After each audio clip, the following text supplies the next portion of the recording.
Our gospel today is quite long. Pasensya na po sa mga German, sa mga English-speaking, at hindi po ninyo naiintindihan ang ating Ebanghelyo. Maybe next time po, we will make it in English and Tagalog alternate every after Sunday. But hopefully you understood the content of the gospel and our readings for this Sunday. Recently, I started a new hobby, and that is planting plants. When I was in the Philippines, hindi ko ito ginagawa. I never or seldom I planted plants. But when I went here in Germany, I was inspired with Father Sawyer. That's why I started to plant plants. And as I started planting plants, it feels good. Stress reliever na, sabi nga ng iba. But I have noticed that some of my plants that I planted started to wither. Nalantasan. Natuyo. I don't know if it's the good weather or the weather affects everything. I do not know. I water the plant every day naman. But siguro, I have no green thumb. Kaya siguro namamatay yung aking mga tinanim na halaman. But it feels sad whenever I see that these plants that I planted ay namamatay. Diba? Kapag kayo po ay nagtatanim ng mga halaman, kaya ng mga gulay, gusto ninyo na later on you will harvest those things. You will see beautiful flowers to bloom in your plants that you planted because it feels good na makita ito.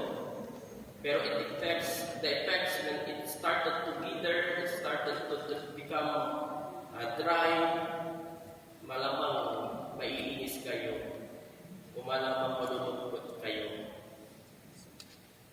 Jesus uses this parable to explain about the kingdom of God, most especially about the Word of God. When we were baptized, God started to plant seed into our hearts. There is no special seed.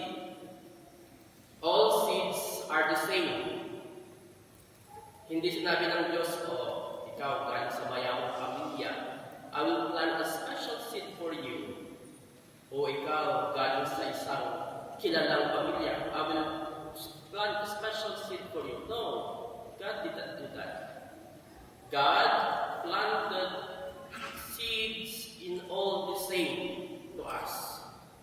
Walang special, but lahat-lahat tayo tinaniman ng Diyos sa ating mga puso ng binhi. And as we grow up, as we grow old, that seed supposed to be, it will bloom, it will bear fruits. Kapag tayo tumatanda, dapat yung binhi na yan ay may bunga na. What do you think? Sa tingin natin, yung binhi na ba ito, may bunga na ba?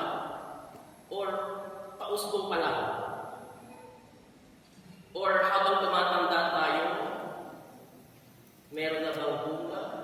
Or never bang nagkabunga? We may ask ourselves, at this point of my life, do I already bear fruits? Meron na bang bunga ang ipinunlak ng Diyos sa akin? But I would like to emphasize that God does not only sow, hindi lang siya nagtanim, but He also waters and nourishes that every seed that He planted to us. Kapag itinanim ng Diyos ang binhi ng Kanyang mga salita, ay Kanyang inaalagaan, hindi niya pinapabayaan. The readings today tell us that God is not only the sower, He also a good sower of what He had sown. Ano man ang kanyang itinanim, ng kanyang dinalagaan at diniligan.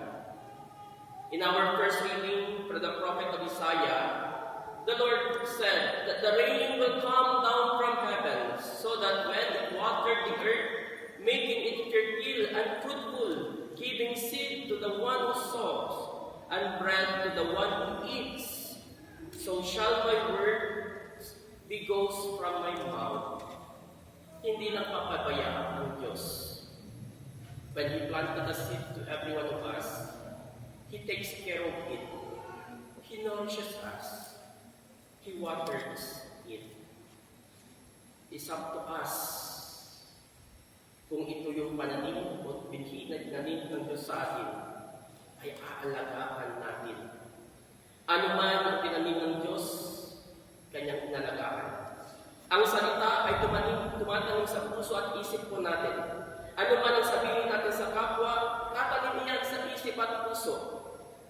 And I hope as we grow old, I hope that we sow good words, because it's so good words make a heart fruitful. Habang tayo tumatanda, sana lumalabas din sa ating mga bibig good words. Ang ginagawa natin ay good actions, because that is the fruit that the Lord has planted to us. But if we sow bad words in our friends or in our families, in our children, that bad words will destroy the heart of the people. Remember that whatever comes into our mouth, if that is bad words, that will destroy the life of a person. And that is why God is the good sower of the word. Because what He sow to our hearts are good words that makes our hearts so fruitful. On the contrary, the enemy, the devil, sows bad words and it destroys person's heart. Let me be reminded, my dear brothers and sisters, to sow good words coming from God so that it could build people, it could build a community, it could build a faith. Sana matuto tayo na habang tayo ay lumalaki, habang tayo nagkakaedad, ay hindi masasamang salita ang lumalabas sa ating mga bunganga. May mga iba tumatanda, nagiging palakura, nagiging palamarites, hindi maganda. Habang tayo tumatanda, dapat maganda ang ating sinasabi, magandang salita ang lumalabas sa ating mga bibig. Sapagkat ito ay nangangahulugan na tunay kang nagbubunga sa itinanim ng Diyos sa iyong puso. There are bad words that could destroy a person's heart and personality. Let me give examples. Sana hindi tayo ma-hurt, no? Let me give examples that the words that we need to forget, that the words that we do not tell to everybody. Yung una, yung salita, mamatay ka na sana. Marami sa ating ganyan. Paggalit ka sa iyong kapwa, lalo na yung kaibigan mo, sasabihin mo sa kanya, mamatay ka na sana. Buti kaya, makarama ka. Yan ay hindi galing sa Diyos. Yan ay galing sa kaaway ng Diyos. That words, cursing everybody or cursing anyone, that words do not come from God.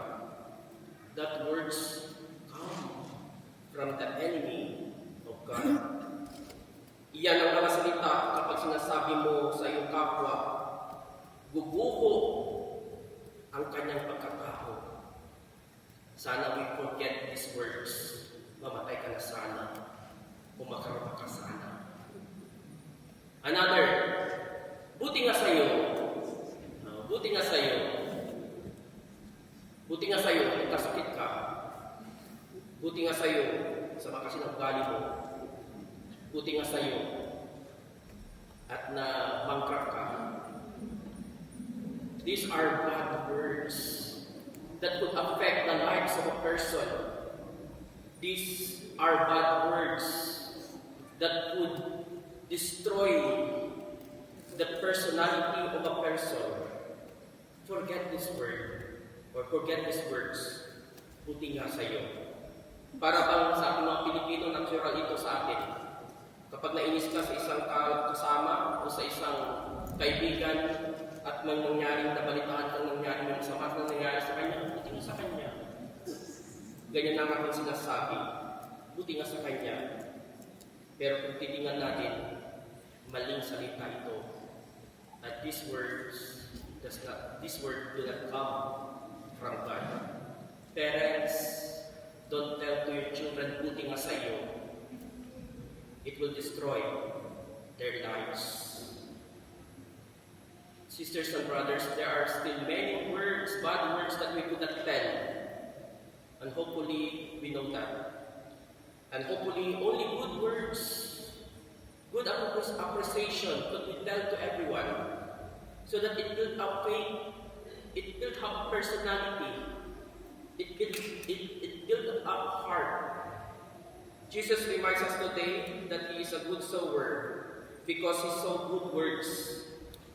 And when He sowed good words in the hearts of the people, it will grow and make the persons fruitful.